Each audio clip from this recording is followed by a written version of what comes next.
Bonjour à tous, je vous remercie de visualiser cette vidéo. On va ici parler de la gestion des articles. Pour commencer, je me présente, je suis Nicolas Andrayen de la société Eplan. Et durant cette vidéo aussi, donc, vous allez voir les bases de la gestion d'articles, donc comment créer un article et qu'est-ce qui se passe dans la gestion des articles. Alors pour commencer, on va aller dans la gestion des articles. Donc, il y a deux façons de le faire. Donc, soit on va aller dans gestion des articles, ici, ou alors on va dans utilitaire, articles et gestion. Pour ouvrir la fenêtre. Alors, Eplan fournit une base de données par défaut quand vous allez l'installer. Alors, il faut juste savoir que pour travailler avec la gestion des articles, il faut avoir soit Microsoft Office en 64 bits, ou alors il faut avoir SQL. Donc, on peut changer, donc en allant dans Extra Réglages, on peut soit utiliser Access en 64 bits, pardon, ou alors SQL Server ou SQL Express. Donc les deux peuvent fonctionner. Et là donc vous allez avoir des articles.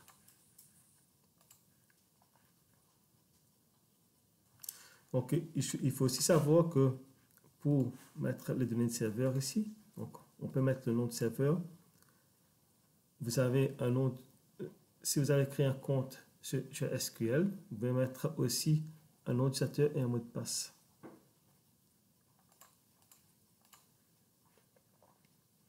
Alors, qu'est-ce qui se passe un petit peu dans la gestion des articles? Donc, quand vous allez installer Eplan, donc si jamais vous travaillez sur SQL, vous pouvez aussi importer les articles que Eplan fournit.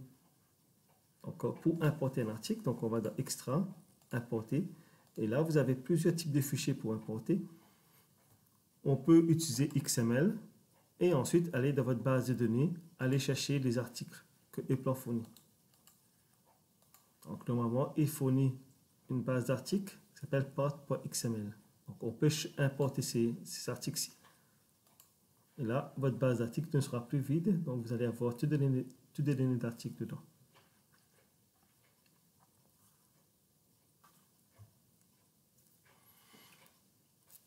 Alors, on peut aussi télécharger les articles via Data Portal et les articles vont venir se mettre dans la base de données ici. Donc, il va automatiquement se classer par catégorie et il n'y aura pas grand-chose à faire parce que chez Data Portal, c'est déjà classé. Et donc, quand il va être importé, il va automatiquement être classé ici. Alors, pour importer les articles dans Eplan, donc on a plusieurs types de fichiers. On a CSV, donc c'est un format CSV qu'on peut aller importer et exporter. On peut importer et exporter en texte, TXT. On peut importer en XML. Mais si vous voulez importer ou exporter un article, donc la meilleure façon, le meilleur fichier bien sûr, c'est d'utiliser le format d'échange Eplan Data Portal. Donc le format EDZ. Pourquoi c'est plus intéressant? C'est parce que dans ce fichier-ci, il y aura tout dedans. Donc tout ce qui concerne l'article. Si jamais il y a par exemple des fichiers images qui sont associés à l'article, ce sera aussi dans le fichier EDZ. Si jamais il y a des macros, ce sera dans le fichier EDZ. Et si jamais vous avez des fichiers PDF qui sont associés à l'article, donc le fichier sera aussi dedans. Pour exporter un article, on peut sélectionner seulement un article. On fait clic droit, on peut exporter l'article. Si on veut exporter plusieurs articles, donc je peux aussi sélectionner à ce niveau-ci et faire exporter. Et comme ça, l'article va être exporté. On peut aussi exporter la base de données d'articles. Quand je vais dans Extra, je peux exporter. Donc, toute la base d'articles sera exportée. Pour importer un article, il y a une seule façon de le faire. C'est seulement Extra, Importer. Et là, il va importer l'article dans votre base.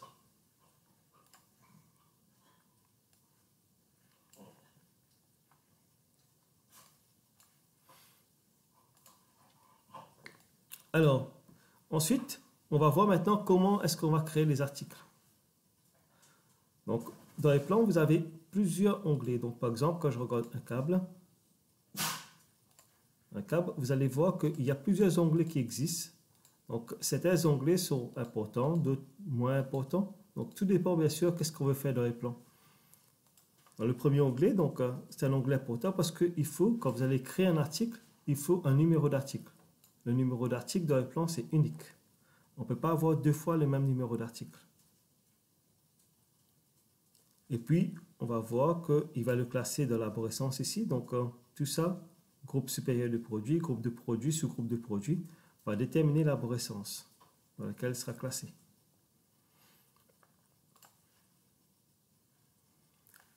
Des données qui sont importantes ici, surtout pour un câble. Donc, on peut aller dans caractéristiques techniques, on peut mettre des caractéristiques techniques.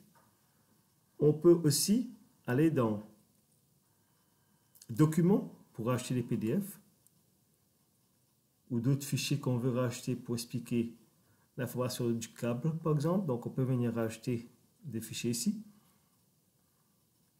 Et ce qui est aussi très important, c'est modèle. Donc, dans modèle, il permet, par exemple, pour mettre un câble, de définir la couleur, la section ou le numéro de câble, de fil du câble.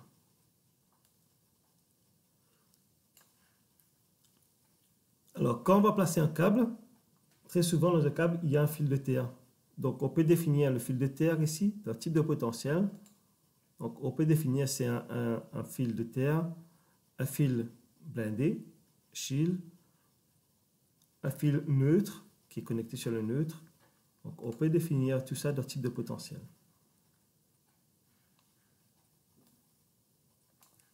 Alors, quand on veut maintenant créer un câble, il y a plusieurs façons de créer des articles. Donc, une des façons pour créer un article dans les plans, je peux prendre un qui existe déjà. Donc, par exemple, je prends un câble de 4G 2,5 ici. J'aimerais bien créer un autre câble. Je peux faire clic droit, copier. Et je peux faire clic droit, coller le câble. Alors, quand il va coller, vous allez voir qu'il va mettre un petit entre parenthèses ici. Et là, on peut donner un nom. Alors, le nom doit être unique. On ne peut pas avoir deux fois le même nom.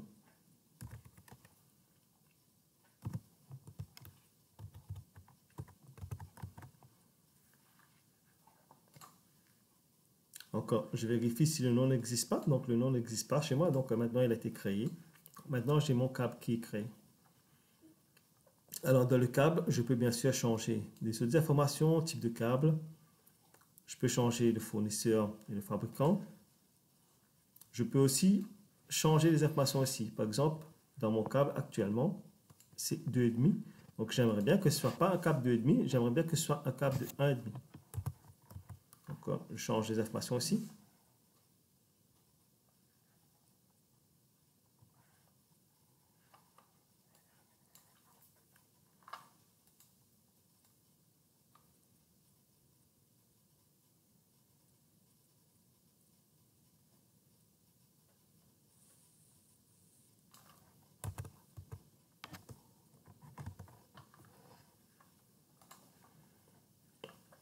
Je peux aussi aller dans les propriétés pour dire que ce n'est pas un fil, un câble de 2,5, mais c'est un câble de 1,5.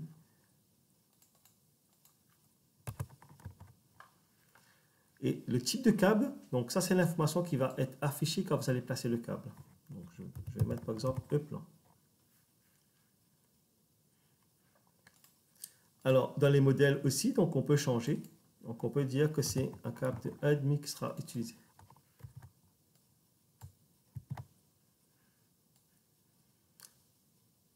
Voilà, maintenant j'ai changé plusieurs informations sur mon câble, donc je vais pouvoir le placer. Donc ici, donc, je vais faire simplement appliquer, comme ça le câble sera enregistré et je vais pouvoir le placer dans mon schéma. Donc chaque fois que vous allez faire un changement de votre base de données d'articles, il va vous demander si vous voulez synchroniser avec votre projet. Donc, dans ce cas-ci, donc je peux dire oui. Et ensuite, je vais aller insérer par exemple un symbole. Je vais prendre un disjoncteur.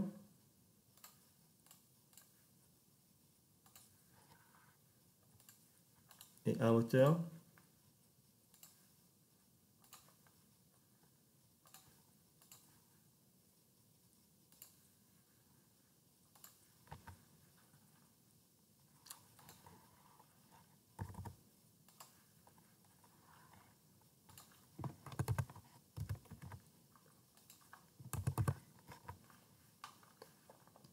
Et là, je peux placer mon câble. Quand je place mon câble, je peux aller chercher un article. Et l'article doit être dans la liste ici.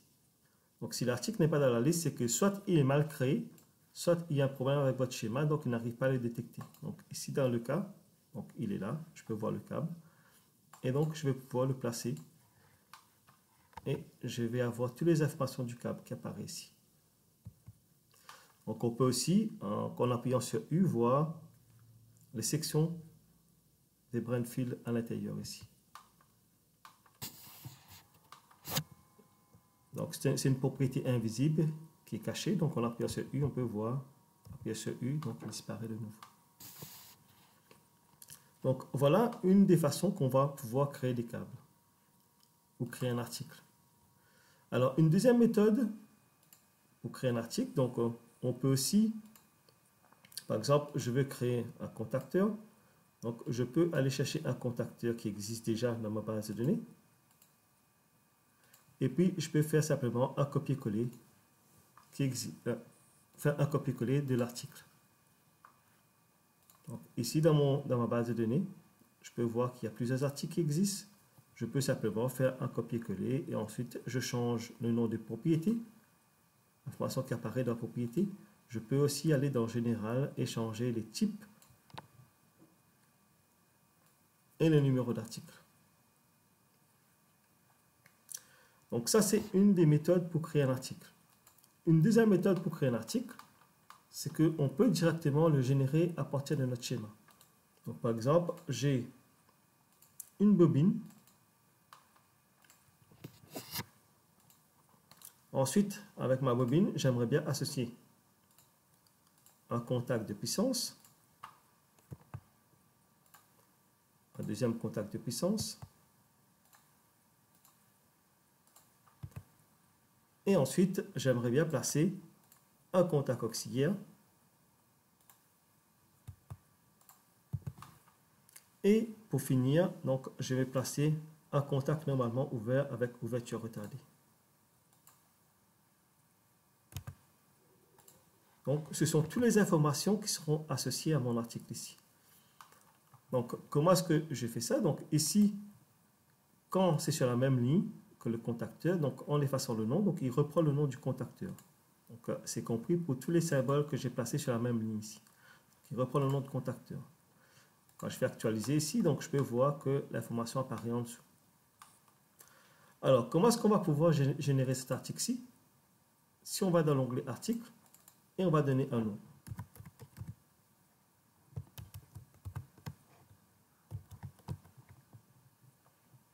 Je donne un nom à mon article. Et là, donc, je peux faire clic droit sur mon article et générer article.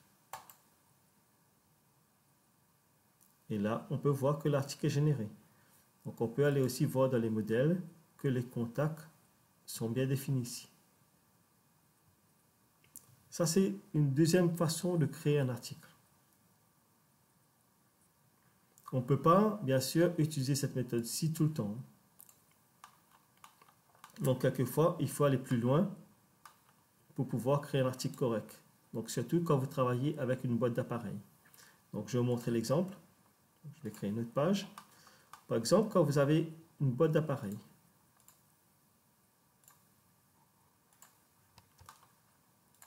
Alors, dans votre boîte d'appareils, vous avez des raccordements.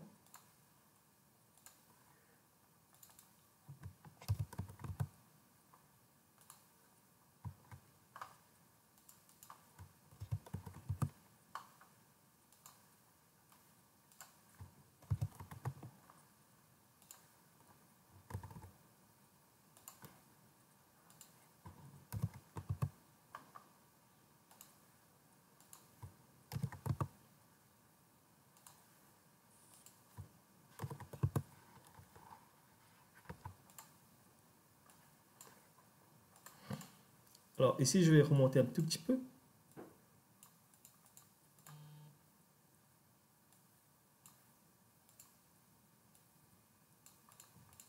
Et ensuite, je peux mettre un texte dedans.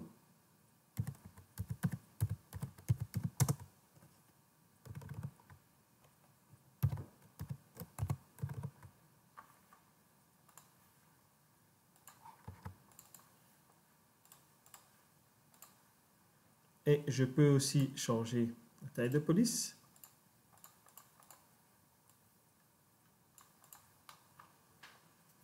Pour qu'il rentre dans ma boîte ici. Alors, cette boîte ici, j'aimerais bien créer un article avec ça. Donc maintenant, je vais donner un nom d'article.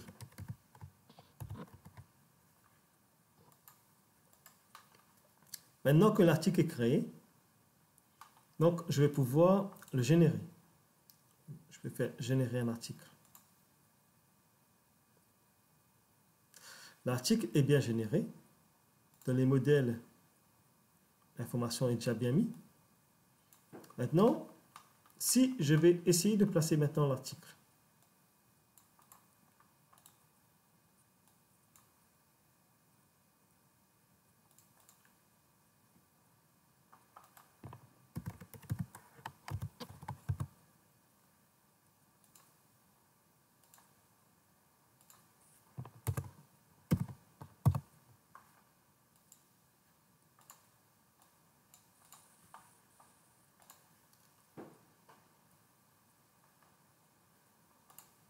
Alors, on va actualiser l'index de recherche pour qu'il puisse le retrouver quand on fait une recherche.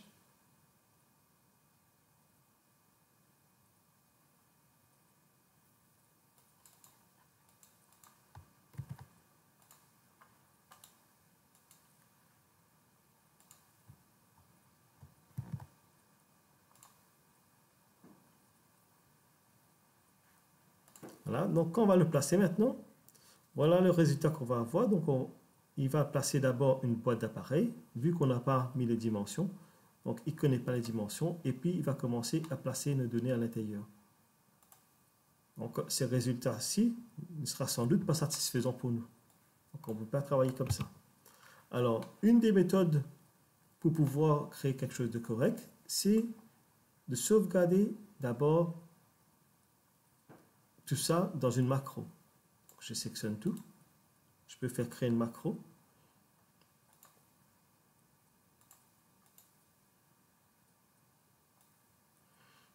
Et ensuite, je donne un nom à la macro.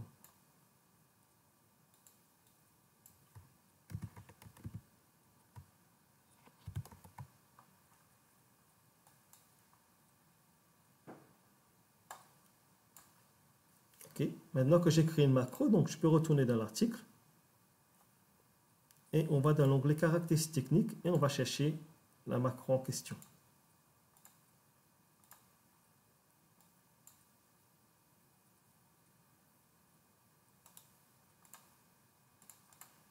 Je vais voir où j'ai sauvegardé.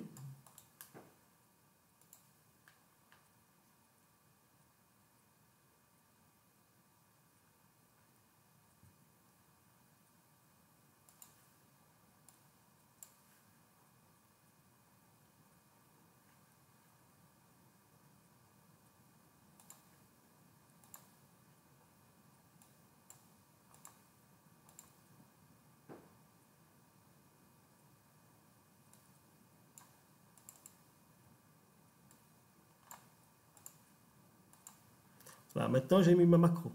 Donc je peux appliquer, fermer. Et je peux actualiser. Maintenant, quand je vais insérer l'appareil en question, donc on peut voir qu'il va automatiquement chercher l'article. Donc directement, il y a l'article qui est associé. Donc on peut voir le nom de l'article ici. Donc, forcément, il faudra donner un autre nom.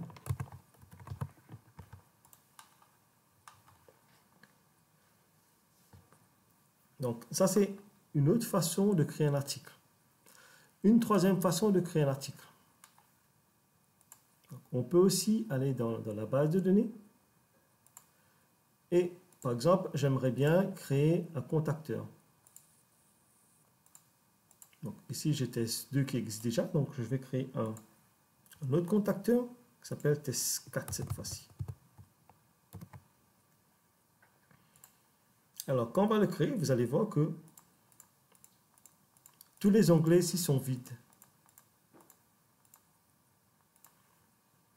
Donc, il va falloir venir remplir les modèles, mettre les propriétés, etc., etc. Ce qu'on peut faire quand on a créé quelque chose comme ça qui est vide, on peut aussi aller chercher l'information d'un autre contacteur. Donc, je peux chercher un autre contacteur qui existe dans mon schéma.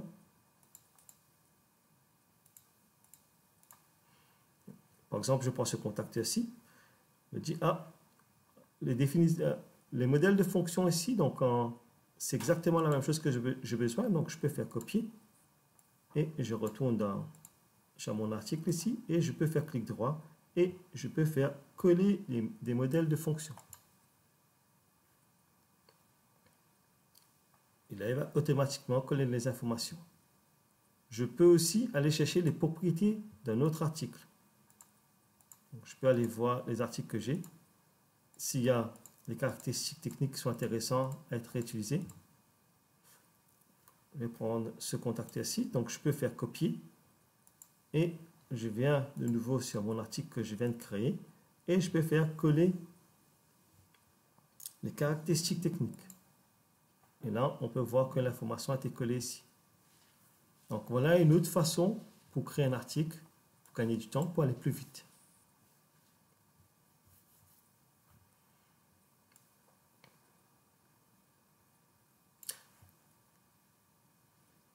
Alors, une autre chose qu'on peut faire aussi, donc tout à l'heure, pour la gestion des articles, donc j'avais créé un article qui s'appelle test.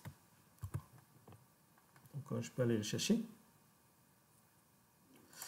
Alors, cet article-ci, donc j'ai mis une macro dedans. Donc, à côté, maintenant, je vais créer un autre article. Donc, ce sera une autre façon encore de créer l'article en utilisant seulement les macros. Donc, je vais créer un article. Ça s'appelle maintenant test 5. L'article est créé. Maintenant, le problème, c'est que, de nouveau, c'est vide. Il n'y a rien. Donc, ce que je peux faire aussi, de nouveau maintenant, donc je peux aller mettre la macro dedans. Je prends la macro pour placer. Donc, je fais appliquer. L'article va bien fonctionner parce que j'ai une macro qui est mise ici. Donc, maintenant, quand je vais insérer un appareil, j'ai pris ma macro. Donc, les modèles sont vides ici. Il n'y a rien. Quand je place, donc forcément, il va chercher que la macro. Je peux placer la macro ici.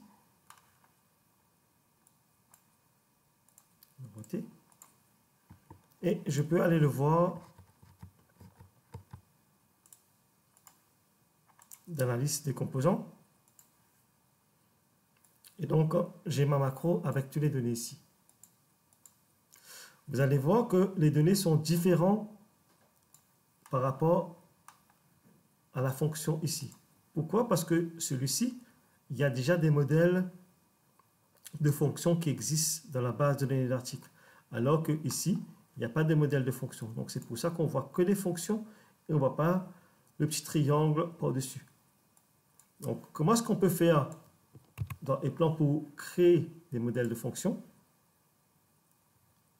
Vu que j'ai une macro ici qui existe déjà, ma macro est bien là, et je n'ai pas de modèle de fonction, ce que je peux faire, c'est clic droit sur mon symbole et faire attribuer des modèles de fonctions. Donc ici, il faut faire attention parce qu'il va vous demander si vous voulez faire pour tous les autres articles. Si on dit oui, donc il va vérifier, donc il peut abîmer votre base d'articles en faisant ça. Donc faites très attention quand vous allez le faire. Donc essayez de ne pas appuyer sur oui, sinon il va vérifier tous les articles de la base d'articles. S'il y a une macro, il va prendre les informations de la macro pour mettre dans les modèles de fonctions. C'est mieux de dire non. Comme ça, il va prendre juste l'article en question qu'on a sélectionné ici.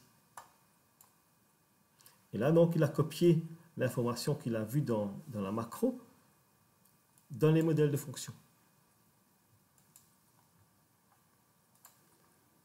Maintenant, quand je vais placer mon article,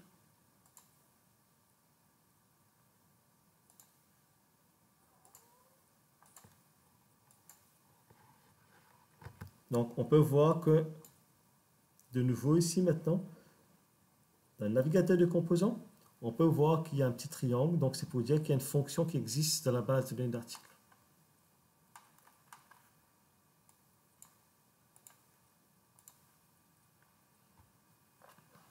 Donc, voilà un petit peu brièvement les quelques données qu'on peut faire. Donc, si vous n'avez pas du tout d'expérience avec les articles, voilà quelques façons pour créer un article dans Eplon. Je vous remercie d'avoir visualisé cette vidéo. Je vous souhaite bonne journée. Au revoir.